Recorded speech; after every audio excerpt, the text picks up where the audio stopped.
Chicos, buenos días. Les saluda nuevamente el profesor Flores, esperando que todos se encuentren bien, en compañía de toda la familia.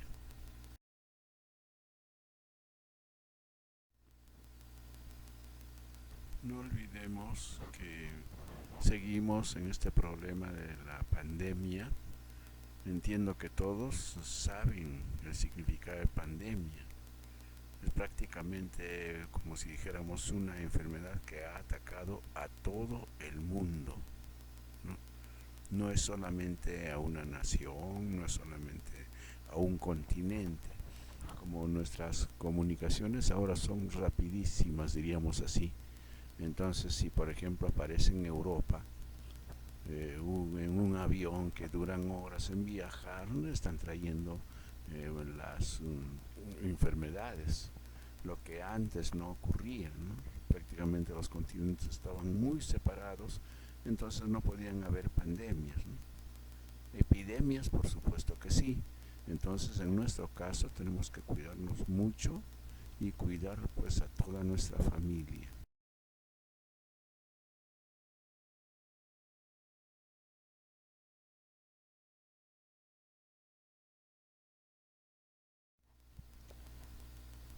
En esta clase vamos a tratar sobre un tema ya también conocido por ustedes, pero ampliar un poco y que analicemos con más detenimiento este milagro, diríamos, que nos hacen las plantas, favoreciendo a todos los animales y por supuesto al ser humano, que viene a ser pues la fotosíntesis. ¿Cómo es que las plantas son autótrofas? Seguramente todos ustedes se acuerdan. Los seres vivos, por decir así, se pueden clasificar de acuerdo a que si fabrican o no su alimento en autótrofos y en heterótrofos. Entonces el reino Plantae es el grupo de los autótrofos. Fabrican su alimento, mejor dicho, transforman las sustancias inorgánicas, o sea, no vivas, en sustancias orgánicas, o sea, ya en sustancias de seres vivos. ¿No? Nosotros somos heterótrofos, no podemos fabricar nuestros alimentos. Entonces, directa o indirectamente, tenemos que recurrir a las plantas. Entonces es muy importante conocer cómo es que actúa, cómo es que funciona y los órganos que tiene una planta para poderlo entender. Y en este caso, en el caso nuestro, tenemos que ver que las plantas van a tener órganos especializados, así como nosotros también los tenemos, por supuesto de otra forma, porque somos heterótrofos. Ellos van a necesitar, diríamos así, mínimo tres partes fundamentales, que son las raíces, los tallos y las hojas. Vayamos considerando a las hojas como si fuera cada una de ellas un laboratorio perfecto en donde la materia inorgánica se va a transformar en materia orgánica, por supuesto con la ayuda de ciertas sustancias que tienen que ir del exterior, entre otras especialmente una fuente de energía que viene a ser digamos la luz, por no mencionar o por no decir el sol.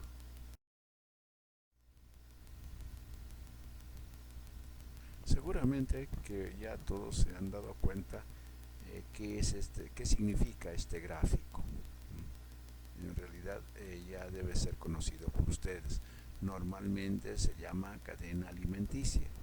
Puede tener otros nombres, a veces le llaman por ejemplo red trófica, etcétera.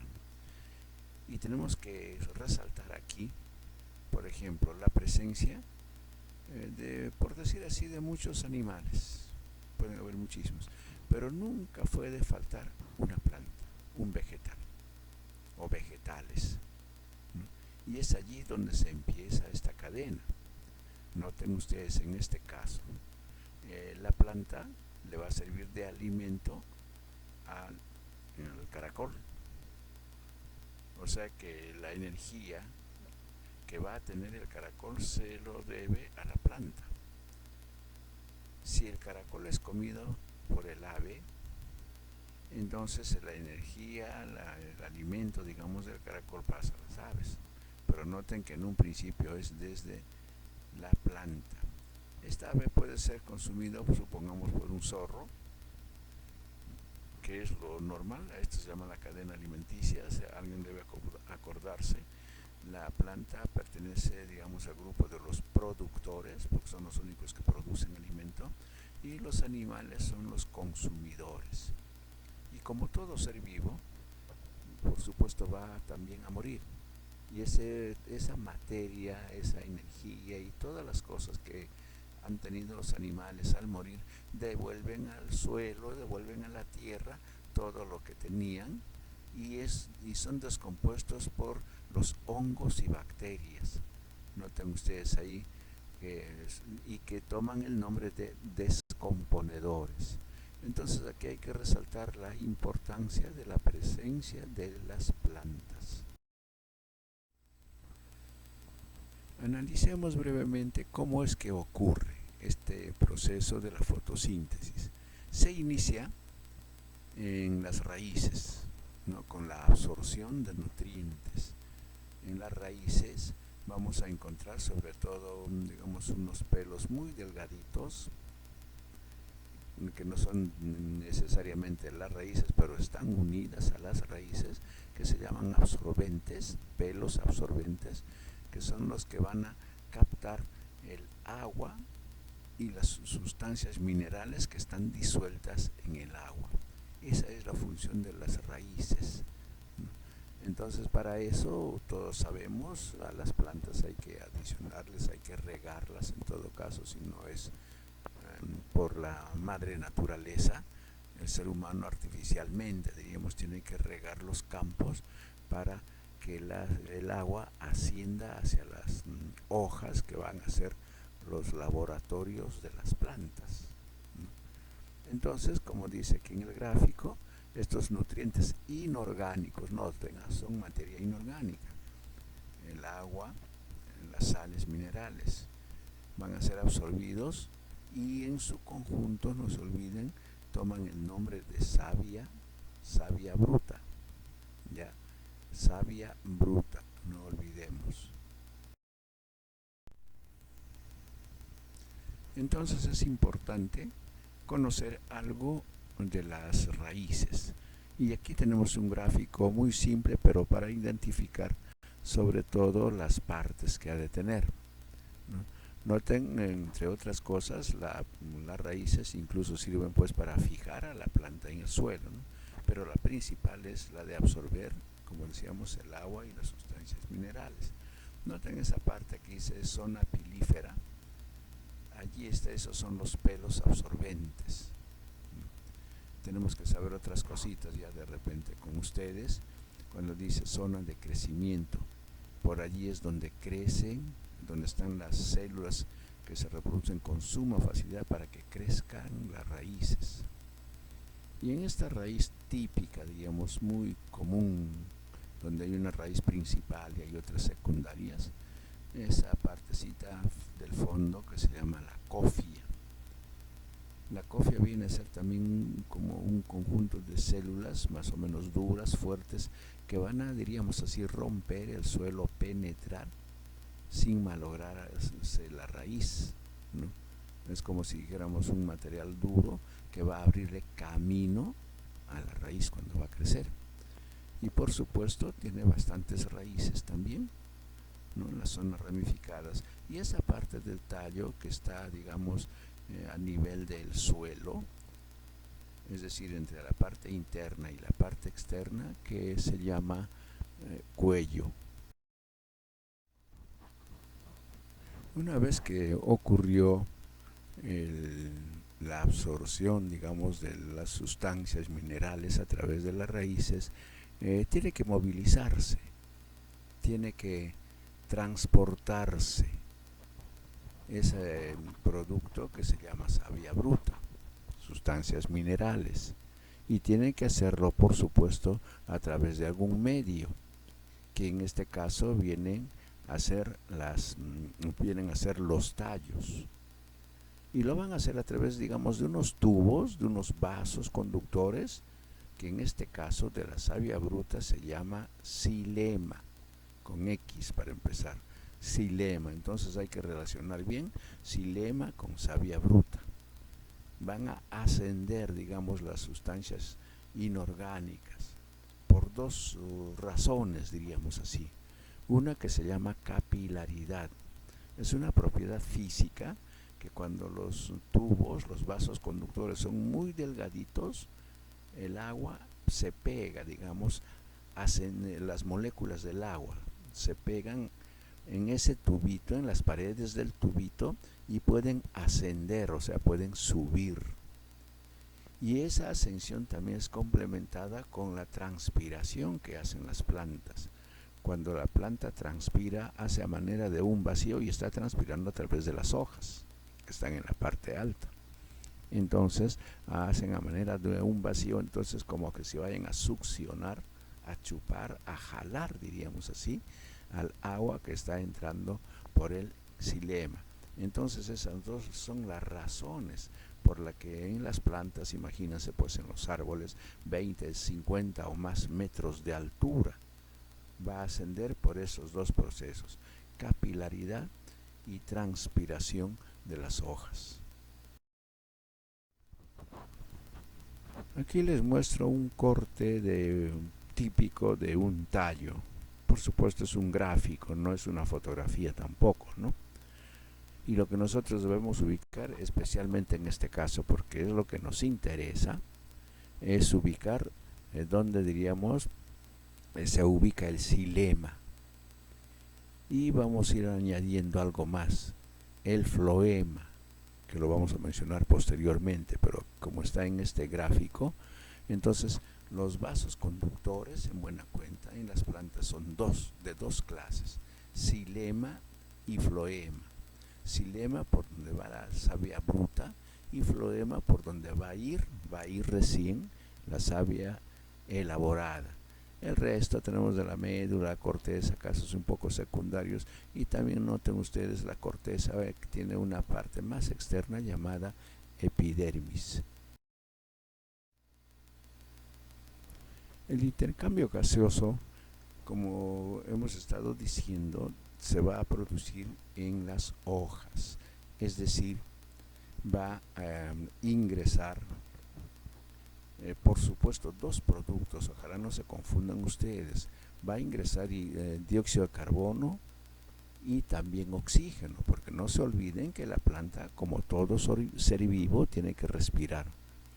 Entonces, de todos modos, hay un pequeño consumo de oxígeno, pero lo que más se utiliza para transformar alimentos, digamos, inorgánicos en orgánicos va a ser en base al dióxido de carbono y al agua, sobre todo, y por supuesto con una fuente de energía que viene a ser el sol. Todo eso ocurre en las hojas, ¿no? Leanlo detenidamente esto y vean ustedes que la savia bruta se va a transformar en savia elaborada, ¿no? De la savia bruta en savia elaborada. Y todavía miren, aparte de producir alimentos, la planta nos proporciona oxígeno que va a purificar inclusive el ambiente. O sea, pues nosotros somos beneficiados mucho por las plantas. Noten aquí un gráfico de lo que es la fotosíntesis. Noten la presencia del agua con sales minerales que asciende y observen, aseguren, digamos, no olviden la importancia que tiene el cloroplasto, que es un organelo que solamente existe en las plantas, cloroplasto, que por supuesto es de un color verde, y es allí donde se procesa todo ese fenómeno excelente que es la de transformar las sustancias inorgánicas en orgánicas. El primer producto orgánico, por ejemplo, ahí está la glucosa, y noten que inclusive expulsa oxígeno e ingresa el dióxido de carbono en la hoja. En el lado derecho están, podríamos decirle pues como si fueran unos poros que se llaman estomas. Están en vez de la hoja. Aquí es prácticamente es como si dijéramos una fotografía a través del microscopio, que de esa es la forma del estoma, y fíjense ustedes, a los lados están pues las otras células vegetales. Estos estomas, miren, están formados por dos células más o menos de forma de riñón, diríamos, y que tienen una abertura, ¿no? La abertura estomática, que puede llamarse, y esa abertura se puede cerrar o abrir de acuerdo a las necesidades de la planta. Si hay mucha agua, se va a abrir bastante, y si hay poca agua, como por ejemplo en los desiertos, en las plantas que viven en climas secos, los estomas se cierran con la finalidad de evitar la pérdida de agua por transpiración. Entonces esto se mueve, diríamos, de acuerdo al ambiente climático, al calor, a la sequedad, al exceso o a la falta de agua.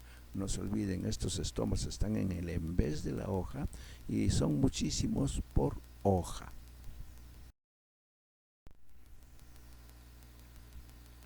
Bueno, chicos, vamos acercándonos ya a la culminación, insistiendo más aún en la fotosíntesis.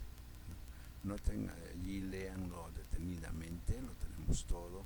Recuerden, en la fotosíntesis la savia bruta se convierte en savia elaborada. Dijimos, del xilema pasa al floema, que se reparte a todas y cada una de las partes. Muy semejante a lo que ocurre con nosotros, con nuestra sangre, ¿no? Comúnmente en nuestra sangre decimos que la sangre buena circula a través de las arterias. Acá en este caso sería pues en el floema, y la sangre impura decimos circula por las venas, que en este caso sería el xilema, y tiene que ser un movimiento constante, ¿no? Recuerden que con la fotosíntesis las plantas van a elaborar también sus nutrientes, porque la planta es un ser vivo, así como nosotros cuando comemos tiene que transformarse, etcétera, para que tengamos energía para poder crecer. Igualmente lo hacen las plantas. ¿En qué lugar? En un organelo que se llama mitocondria, o en todo caso diríamos en plural, porque hay muchas mitocondrias en cada una de nuestras células. Recuerden ustedes que todo este proceso que en general se llama metabolismo, ocurre en cada una de las células, ya sea de las plantas, si es fotosíntesis, si son autótrofos, o si no, en el caso de los animales, que son mitocondrias. Y con esto les dejo unas preguntas para que completen ustedes, y ojalá que todos hayan entendido y nos hagan llegar por sus opiniones. Por ahora, muy buenos días.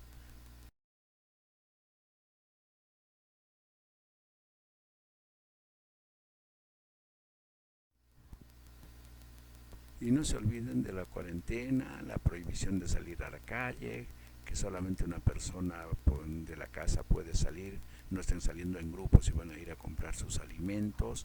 Tratemos de no hacer grupos, practiquemos mucho la higiene, actuemos con bastante seriedad, serenidad y esperanza de que esto pronto va a pasar. Eso depende de cada uno de nosotros, ¿no? Reitero mi despedida y que estén todos muy bien. De nuevo, buenos días.